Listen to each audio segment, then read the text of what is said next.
Good morning, my brothers and sisters. Welcome to episode number 190 in the book of Genesis. Today's going to be about showing up rather than throwing up. Speaking of God. So if you're asking yourself today, are you in terrible circumstances? I hate my life. Where's God? If that's you, perfect, because you're in a good God place. We'll see from the story. So yesterday we admired Joseph, his worldview. His brothers are coming to ask him for forgiveness for a 37-year-old wound. And they decide to lie about it and make it a more compelling argument. And then Joseph responds with this new worldview. Am I in the place of God? In other words, like, whose judgment should you be fearing? Whose punishment is actually the one that you should be fearing? Don't worry about my wrath. Worry about the wrath of God. Then we paused and considered the provision of God in that point and paying all the penalties for sin for those that receive him by faith. So I asked the Lord this morning, I said, Lord, help us hear a lesson from you, something from you. What do you have for us? What 50-chapter treasure? We're in the last book of Genesis. What 50-chapter treasure do you have for us today? Well, here's what he said. This is Genesis chapter 50, verse 18. His brothers also came and fell down before him and said, Behold, we are your servants. But Joseph said to them, Do not fear. For am I in the place of God? As for you, you meant evil against me, but God meant it for good, to bring about what many people should be kept alive as they are today. So do not fear. I will provide for you and your little ones. Thus he comforted them and spoke kindly to them. So this is probably the theological high water mark of Joseph. There's other ones in the book of Genesis: creation, incarnation, forgiveness, marriage, sufficiency of faith, a bunch of other things we can't forget. But today, this is Joseph's high water mark.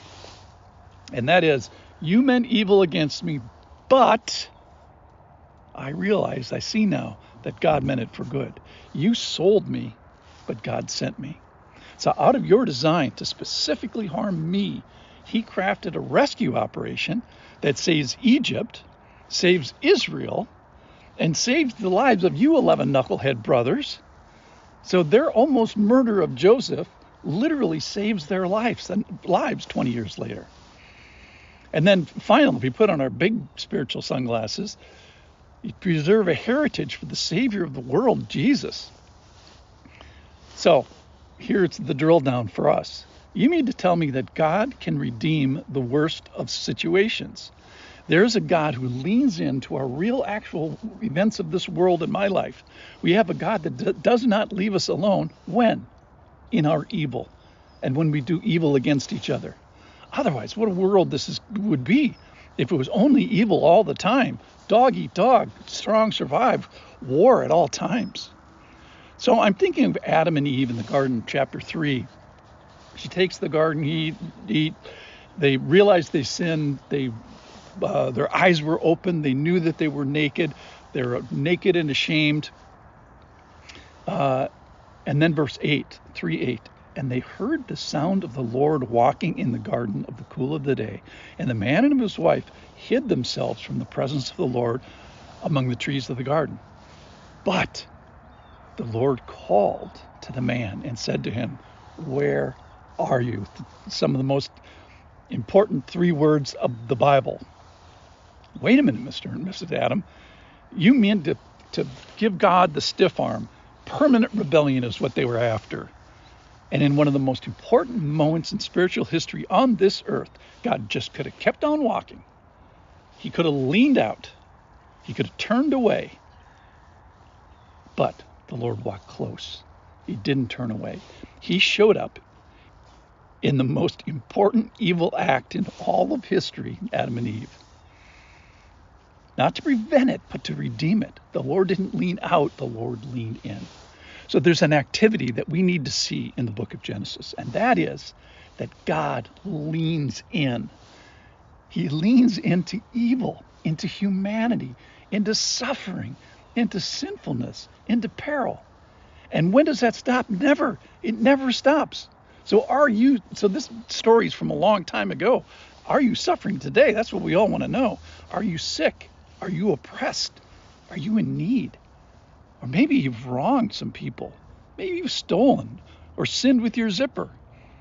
Are your circumstances terrible? Are you ashamed of what you've done? Are you bathed in self-loathing? If so, perfect. Watch for the sovereignty of God. So when it is the worst, look for God. He's in the leaning in business.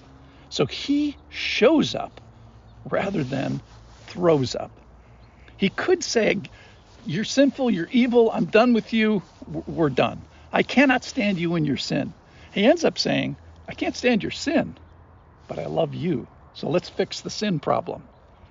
So God meets us profoundly in unpreferred circumstances. God shows up in the shame like he did for Adam. God leans in during the evil, as he did for Joseph. God works loudly and effectively, maybe even more effectively, in suffering. So if you're suffering, watch for it. Watch for God showing up rather than throwing up.